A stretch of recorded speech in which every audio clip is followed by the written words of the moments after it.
President Joe Biden is joining the growing list of officials calling for New York Governor Andrew Cuomo to step down after the state's attorney general found he sexually harassed several women. Since December, at least 11 women have accused the governor of inappropriate comments, forced kissing, and even groping. But he continues to deny any wrongdoing. He says the facts are different from what was presented in the attorney general's report, and he refuses at this point to step down. The report is sparking some new conversations about sexual harassment and assault in the workplace. Angela Rose is an activist and the founder of PAVE, which is a nonprofit that educates people on these issues. Angela is also a survivor herself of sexual assault, and we welcome her to the show this morning. Angela, hi. Good morning. Thank you so much. Thank you for being with us. We'll get to your personal story in a moment and talk a little bit more broadly about workplace sexual assault and harassment. But going off with what's happening in New York and Governor Cuomo, you heard his message where he basically addressed what the report had indicated. He singled out Charlotte Bennett, who happens to be a former aide, and he basically said that she had misinterpreted what he was trying to do. As a survivor yourself of sexual assault, I want to get your thoughts on this, because in a way it was almost like insinuating someone who's gone through trauma like this can't tell the difference between leadership, mentorship, and sexual harassment.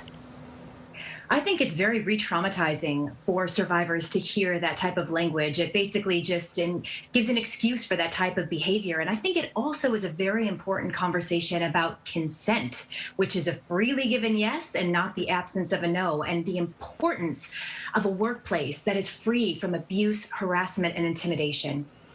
For someone like Charlotte Bennett and the other women who have come forward, why is it worth going out there, putting your story out there, perhaps even jeopardizing your job?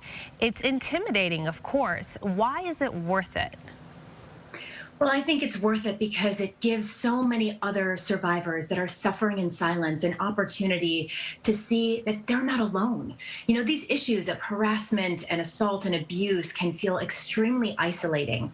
But when you look at the statistics of millions of us that are out there that have dealt with unwanted, whether it be harassment in the workplace or sexual violence, even domestic violence, every person knows someone who's been impacted by these crimes. But unfortunately, there's still so much perceived shame and silence.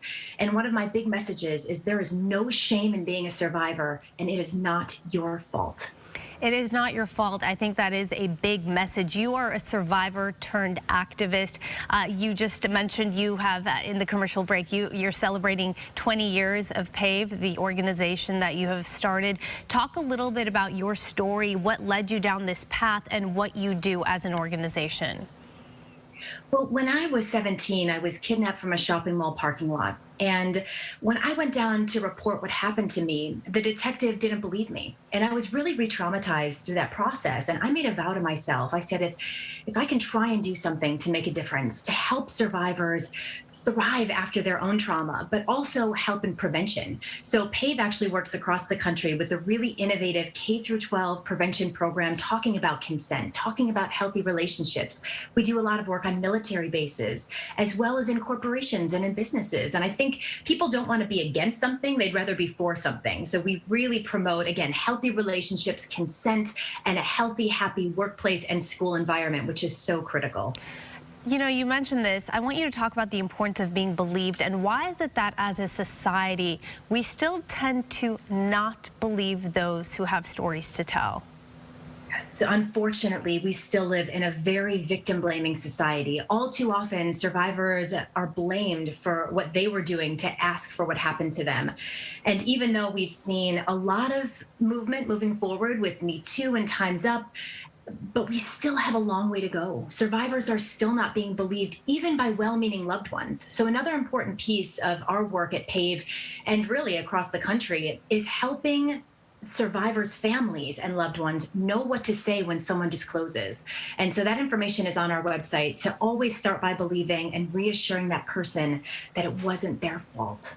Angela, what is your advice to someone who may be experiencing something like this in their workplace, or maybe they know someone, a coworker or a friend who is?